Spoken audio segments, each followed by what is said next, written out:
Inanunsyo ng National Irrigation Administration o NIA na mas mapapaaga ang pagtatapos ng konstruksyon ng nasirang irigasyon sa Central Luzon na siphon barrel sa Talavera River, Barangay San Nicolas, Llanera, Nueva Ecija. Ang pagsasaayos nito ay magbabalik ng sapat na supply ng tubig sa ilang bahagi ng Nueva Ecija at Tarlac. Sa halip na sa Marso, inaasahang matatapos ang repair sa huling bahagi ng Enero o unang bahagi ng Pebrero. Sa panayam ng radyo natin Gimba, nagbigay ng update ang project coordinator ng NIA, Upper Pampanga River Integrated Irrigation System na si Engineer Roel Liano Vegiga.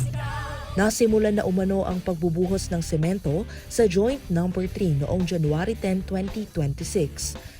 Ito ani ay isa sa pinakamalaking bahagi ng repair na kinakailangan ng 240 cubic meters ng concrete. Samantala, bago tuluyang buksan ang irigasyon, magkakaroon muna ng test run sa January 30, 31 at February 1, 2026. Ayon kay Engineer Vegiga, dahan-dahan ang gagawing pagpapakawala ng tubig upang masiguradong walang magiging tagas o aberya. Kapag napatunayang matibay na ang mga dugtungan, magbibigay agad ng green light o go signal ang NIA para sa tuloy-tuloy na serbisyo ng naturang irigasyon sa Central Luzon. Matatandaan ang pagkasira ng siphon barrel ay bunsod ng nagdaang sunod-sunod na bagyo at illegal quarrying sa paligid nito.